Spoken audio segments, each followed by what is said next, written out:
بسم اللہ الرحمن الرحیم۔ سامعین کرام السلام علیکم۔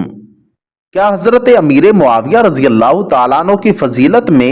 کوئی صحیح احادیث مبارکہ نہیں ہے؟ جیسا کہ امام نسائی رحمۃ اللہ علیہ معاویہ بن ابی سفیان رضی اللہ تعالیٰ عنہ کی فضیلت کے قائل نہیں تھے،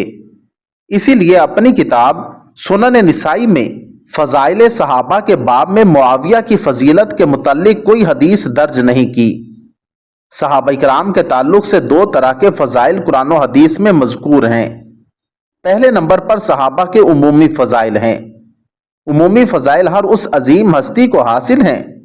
جس نے حالت ایمان میں حضور صلی اللہ علیہ وآلہ وسلم کو دیکھا اور ایمان کی حالت میں ہی فوت ہوا، جس نفس طیبہ کو اللہ کے رسول کی صحبت کا شرف حاصل ہو گیا،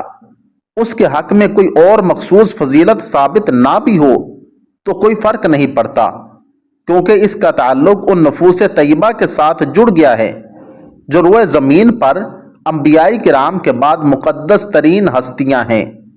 یہ وہ جماعت ہے جس کے ہر فرد کے لیے اللہ رب العزت نے جنت کا وعدہ کر رکھا ہے۔ وَكُلًّا وَعَدَ اللَّهُ الْحُسْنَى، ترجمہ، اور ان سب سے اللہ تعالیٰ نے اچھی جزا کا وعدہ کیا ہے۔ یہ وہ گروہ ہے جس کے بارے میں اللہ رب العزت نے فرمایا رضی اللہ عنہم ورضوا عنہ، ترجمہ، اللہ تعالیٰ ان سے راضی ہو گیا اور وہ اللہ سے راضی ہو گئے۔ اسی طرح صحابہ کرام کے خصوصی فضائل بھی ہیں۔ اس سے مراد یہ ہے کہ صحابہ کی جماعت میں سے کسی ایک کے بارے میں کوئی خاص فضیلت قرآن و حدیث میں وارد ہوئی ہو، جیسا کہ عشرہ مبشرہ کی جماعت کو ایک ہی مجلس میں جنت کی بشارت ہوئی، غزوہ احد میں شرکت کرنے والے اور بیعت رضوان کرنے والے اور اہل بیت کے بارے میں خصوصی فضائل وارد ہوئے ہیں۔ اسی طرح بعض صحابہ کو انفرادی فضیلت سے نوازا گیا، جیسا کہ حضرت ابو عبیدہ بن جراح رضی اللہ تعالیٰ عنہ کو اس امت کا امین قرار دیا گیا۔ بعض حضرات یہ تاثر دیتے ہیں کہ سیدنا معاویہ کی فضیلت میں کوئی خاص فضیلت وارد نہیں ہے، جس سے یہ معلوم ہوتا ہے کہ ان کا صحابہ کے درمیان کوئی خاص مقام و مرتبہ نہیں تھا۔ صحابہ میں سے کسی بھی صحابی کے بارے میں کوئی خاص فضیلت کا وارد ہونا اگرچہ جزوی طور پر اس صحابی کو دیگر صحابہ سے ممتاز کرتا ہے، لیکن صحابی ہونے کے اعتبار سے سب کے سب برابر ہیں۔ بالکل اسی طرح انبیاء میں سے بعض نبیوں کے بارے میں خصوصی فضیلت وارد ہوئی ہے، جیسا کہ حضرت موسیٰ علیہ السلام کلیم اللہ، ابراہیم خلیل اللہ اور بعض انبیاء کرام کے تعلق سے شریعت میں کوئی خاص فضیلت مذکور نہیں ہے، جیسا کہ حضرت زکریا علیہ السلام۔ جن انبیاء کے بارے میں خصوصی فضیلت وارد ہوئی ہے اور جن انبیاء کے تعلق سے فضیلت وارد نہیں ہوئی، سب کے سب نبی ہونے کے اعتبار سے برابر ہیں۔ اس سے معلوم ہوا کہ سیدنا معاویہ کے بارے میں بالفرض کوئی خاص فضیلت نہ بھی وارد ہو تو بھی صحابیت کا رتبہ ہی ان کی فضیلت کے لیے کافی ہے۔ جہاں تک سلف سے معاویہ کے تعلق سے خصوصی فضیلت کے انکار کی بات ہے، اس میں چند شبہات پیش کیے جاتے ہیں جن کی وضاحت درج ذیل سطور میں پیش ہے۔ سب سے پہلے نمبر پر امام اسحاق بن راہویہ کی طرف یہ منسوب کیا جاتا ہے کہ معاویہ کی فضیلت میں حضور سے کچھ بھی درست منقول نہیں، تو اس کا جواب لیجئے کہ اس قول کی نسبت اسحاق بن راہویہ کی طرف درست نہیں، کیونکہ اس کی سند میں یعقوب بن یوسف بن ماکل ابو فضل نشاپوری راوی مجہول حال نامعلوم ہیں۔ امام ابن عساکر رحمۃ اللہ علیہ نے امام اسحاق کا قول نقل کر کے اس پر تعاقب کیا ہے، جن کی عربی عبارت کا یہ ترجمہ ہے: سیدنا معاویہ رضی اللہ تعالیٰ عنہ کی فضیلت میں سب سے صحیح حدیث وہ ہے جسے امام مسلم نے سیدنا ابن عباس رضی اللہ تعالیٰ عنہ سے روایت کیا ہے، جب سے وہ اسلام لائے حضور کے کاتب تھے۔ پھر اس کے بعد سیدنا ارباز رضی اللہ تعالیٰ عنہ کی حدیث ہے کہ اے اللہ معاویہ کو کتاب کا علم دے۔ پھر اس کے بعد عبد الرحمن بن ابی عمیرہ کی حدیث ہے کہ اے اللہ معاویہ کو ہدایت یافتہ اور دوسروں کی ہدایت کا سبب بنا۔ دوسرا شبہ،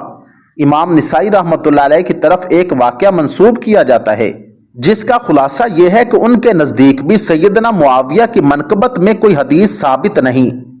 اور وہ اپنے آپ کو بعض پر سے بچائیں، یہی ان کے لیے کافی ہے۔ جواب شبہ یہ بھی محل نظر ہے، کیونکہ علامہ ابن عساکر رحمۃ اللہ علیہ نے امام نسائی کا یہ قول نقل کرنے کے بعد فرمایا ہے کہ اس سے یہ ثابت نہیں ہوتا کہ امام نسائی سیدنا معاویہ سے سوء ظن رکھتے تھے، بلکہ اس قول کا مقصد یہ ہے کہ ان کے بارے میں خاموشی اختیار کی جائے۔ اس کے بعد انہوں نے امام نسائی سے نقل کیا ہے کہ جب ان سے سیدنا معاویہ کے بارے میں پوچھا گیا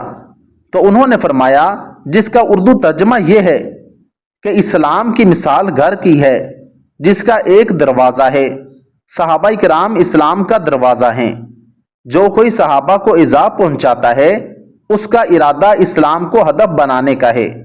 جیسے کوئی دروازہ کھٹکھٹاتا ہے تو گھر میں داخل ہونے کا ارادہ رکھتا ہے،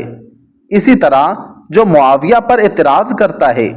وہ صحابہ کرام پر اعتراض کرنے کا ارادہ رکھتا ہے۔ تیسرا شبہ، کہا جاتا ہے کہ امام بخاری نے الجامع الصحیح میں فضائل صحابہ کے ضمن میں فرمایا ہے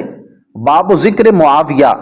جس سے بعض حضرات یہ تاثر دیتے ہیں کہ سیدنا معاویہ کے مناقب میں ان کے نزدیک اگر کوئی حدیث صحیح ہوتی تو اس کا ذکر کرتے اور دیگر ابواب کی طرح باب مناقب معاویہ یا باب فضائل معاویہ باب ذکر کرتے۔ اس شبہ کا جواب یہ ہے کہ یہ تاثر درست نہیں،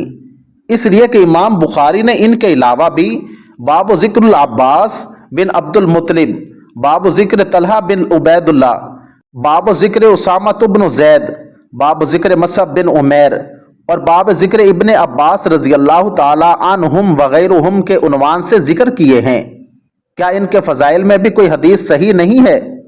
حافظ ابن حجر رحمۃ اللہ علیہ نے لکھا ہے کہ امام بخاری نے اپنے شیخ امام اسحاق کے اس قول کی بنا پر کہ سیدنا معاویہ کے مناقب میں کوئی حدیث صحیح نہیں ہے،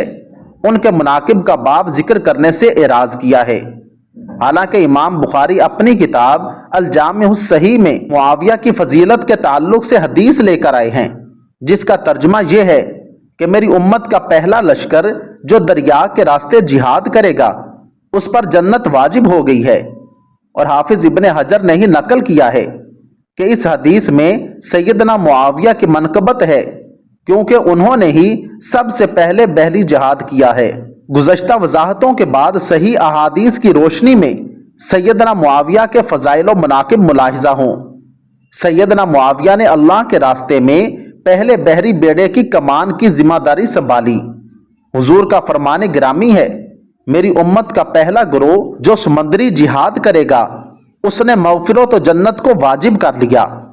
حافظ ابن حجر رحمۃ اللہ علیہ فرماتے ہیں نبی کریم صلی اللہ علیہ وآلہ وسلم کے فرمان واجب کر لیا ہے سے مراد ہے کہ انہوں نے وہ کار خیر سر انجام دیا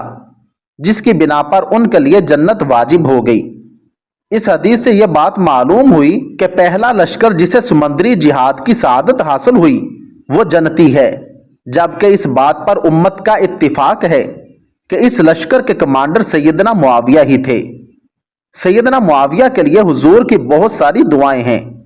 سیدنا عبد الرحمن بن ابی عمیرہ فرماتے ہیں نبی کریم صلی اللہ علیہ وآلہ وسلم نے سیدنا معاویہ رضی اللہ تعالیٰ عنہ کے بارے میں فرمایا اللہم اجعلہ ہادیا مہدیا واہد بہ ولا تعذبہ۔ ترجمہ،